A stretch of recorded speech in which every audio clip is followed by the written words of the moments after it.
जिस प्रकार मेरा स्वरूप है इसे तरह संगतां होया करनगियां। कहण दा भाव यह है, अगे खालसा जी ऋषि मुनि तपस्या करते और गृहस्थी आदमी जाया करते, बुढ़ियां नूं नहीं सी जाण दिंदे। मुसलमानां दे हुण मसीतां जाण लगियां, बुढ़ियां नहीं जाण नहीं सी दिंदे। जिहा जिहा मेरा स्वरूप आ, चंडी कहण लगी थोड़ी संगत दे विच मेरे स्वरूप वालियां भी होणगियां। अज सत संगत जी देख पराइयां चंगियां मावां भैणां धीआं जाण नर मनुखां नूं एक निधाना।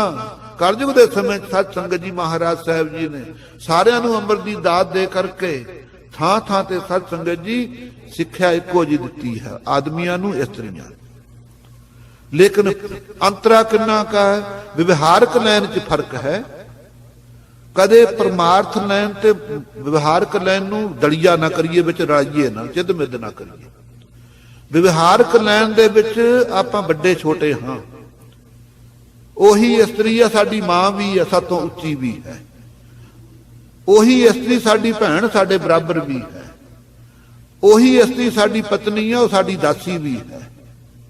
ओही इस्त्री है साडी धी भी है, सातों छोटी भी है। इस्त्री तो ओही है। की फैसला करोगे भी ब्राह्मणियां बराबर ने या उच्चियां ने? व्यवहारक लैन कुछ होर है, परमार्थ लैन कुछ होर है। इस करके यह जे विवाद नूं सत संगत जी परे छड्ड के गुरबाणी द्वारा सिमरन भजन का लाहा लेना चाहिए। ये दंद कथा च निंदिया उस लभदा कख नहीं खालसा जी। सो आप कह रही है कि जो संगत जै सतगुर ते सत संगत बनाई, ये सत्संग जी मनना पवेगा। पहलियां युगां च संगत नहीं सी ऐ हुंदी जिवें आपां बैठे। घरां नूं त्याग के बड़े बड़े तपस्वी तपस्या करया करदे। 4 आश्रम ने, संन्यास आश्रम, वानप्रस्थ आश्रम, गृहस्थ आश्रम, ब्रह्मचारी आश्रम। 25 साल तक ब्रह्मचारी जो अवस्था आउंदी है, उदों तक ब्रह्म विद्या भी पढ़नी, ब्रह्मचारी रहना। उस तो बाद गृहस्थी होके सारियां जिम्मेवारियां निभा देनियां। जदों सत संगत जी धड़दी जवानी आ गई, घर वाली नूं पुछना जे तां चलना नाल तां देख ला, जे बच्चों का मोह करना तो इन्हां कोल ही रह। मैं सब कुछ छड्डिया, नहीं तो बुढ़ा मरदियां ताईं नाले ना छुंजी बन छड़दा, मुंडे मार दिंदे ने। इसे करके भी मुख्तियारी नहीं छड्डदा, असीं बुढ़े हो चले छड्ड दिंदे सी सत संगत जी घर दा खड़ा। फिर व्यक्ति छड्ड के बाणप्रस्थ जंगलां जाके तपस्या करदे सी। तपस्या करदियां करदियां फिर जिस वेले सत संगत जी वासना त्याग देनियां, फिर संन्यास ग्रहण कर लेना। संन्यास जी दी आसा सुन हो जाण उहनूं संन्यासी कहंदे हन। रेमन ऐसो कर संन्यासा, कलगीधर पातशाह ने संन्यासी दे लक्षण कीते हन। उस तो बाद सत संगत जी ब्रह्म विच लीनता पा जांदे सी। सो सारे थावां दे उत्ते तपस्वी तपस्या करदे सी। गृहस्थियां नूं कोई नहीं सी पुछदा। ये तो महाराज ने कृपा की, घर बारी होए वरत्या, घर बारी होए पैरी पाए।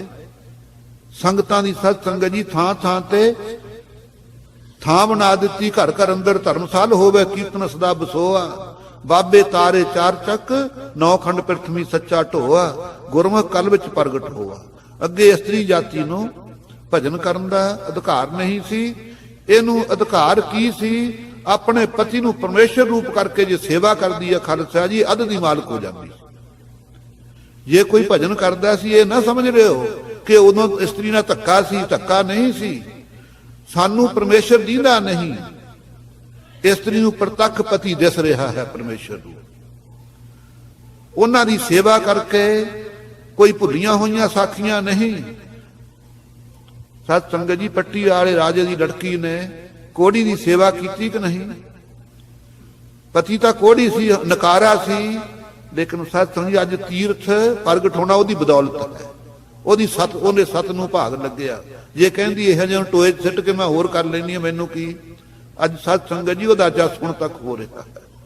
ਜਿਹਾ ਜਿਹਾ ਵੀ ਭਾਗਾਂ 'ਚ ਹੈ, ਉਹਦੀ ਜਿਹੜੀ ਸੇਵਾ ਕਰਦੀ ਹੈ ਇਸਤਰੀ ਸਤ ਸੰਗਤ ਜੀ, ਉਹ ਦਰਗਾਹ ਵਿੱਚ ਪ੍ਰਵਾਨ ਹੈ। ਕਿਸੇ ਸਮੇਂ ਵੀ ਇਸਤਰੀ ਨਾਲ ਧੱਕਾ ਨਹੀਂ ਹੋਇਆ। ਇਹ ਪ੍ਰਚਾਰ ਗਲਤ ਹੋ ਰਹੇ ਨੇ, ਜਿਸ ਕਰਕੇ ਸਤ ਸੰਗਤ ਜੀ ਸਾਰੇ ਹੀ ਅਸੀਂ ਧਰਮ ਤੋਂ ਗਿਰਦੇ ਜਾ ਰਹੇ ਹਾਂ। ਜਿੱਥੇ ਜਿੱਥੇ ਵਾਹਿਗੁਰੂ ਨੇ ਟਿਕਾਏ ਨੇ, ਇਸਤਰੀ ਜਾਮਾ ਹੈ ਤਾਂ ਸਤ ਸੰਗਤ ਜੀ ਜੋ ਇਸਤਰੀਆਂ ਦੇ ਨਿਯਮ ਨੇ ਉਹ ਆਪਣੇ ਪੂਰਨਿਆਂ ਤੇ ਪਾ ਕੇ ਸਤ ਸੰਗਤ ਜੀ ਆਪਣੇ ਜਨਮ ਸਫਲਾ ਕਰਨ। ਮਰਦ ਦਾ ਜਾਮਾ ਹੈ ਉਹ ਜੇਕਰ ਗਹਿ ਪਿਆਰ ਦੇ ਤੁਧ ਨਾ ਛੋਡਾ ਮੂਲ, ਜੇ ਉਸਨੇ ਹੱਥ ਪਕੜ ਲਿਆ ਇਸਤਰੀ ਦਾ ਸਤ ਸੰਗਤ ਜੀ ਮਹਾਰਾਜ ਦੇ ਸਾਹਮਣੇ ਸਾਖੀ, ਉਹ ਸਤ ਸੰਗਤ ਜੀ ਮੌਤ ਆ ਜਾਵੇ ਉਸਦਾ ਲੜ ਨਾ ਛੱਡੇ, ਉਹਦੇ ਉੱਤੋਂ ਦੀ ਖੂਨ ਬਹਾ ਦੇਵੇ, ਉਹਦੀ ਇੱਜ਼ਤ ਦਾ ਆਪ ਸਾਂਝਾ ਹੈ ਸਤ ਸੰਗਤ ਜੀ ਜ਼ਿੰਮੇਵਾਰ ਹੈ। ਇਹ ਜਿਹੜਾ ਕਲਯੁਗ ਦੀ ਹਵਾ ਚੱਲ ਰਹੀ ਹੈ ਇਹਦੇ ਚ ਨਾ ਸਤ ਸੰਗਤ ਜੀ ਆਦਮੀਆਂ ਦੀ ਗਤੀ ਨਾ ਇਸਤਰੀਆਂ ਦੀ ਗਤੀ, ਸੋ ਬਰਾਬਰ ਹੋਣ ਨਾਲ ਕੋਈ ਸਤ ਸੰਗਤ ਉੱਚੇ ਨਹੀਂ ਬਣ ਜਾਂਦਾ। ਕਾਕ ਅਟਾਰੀ ਪਰਵ ਹੈ ਕਿਆ ਖਗਪਤ ਹੋਏ, ਜੇ ਕਾਂ ਉੱਚੇ ਛੋਂ ਬਹਿ ਜੂ ਕਿਹੜਾ ਗਰੜ ਬਣਨ ਲੱਗਾ ਹੈ।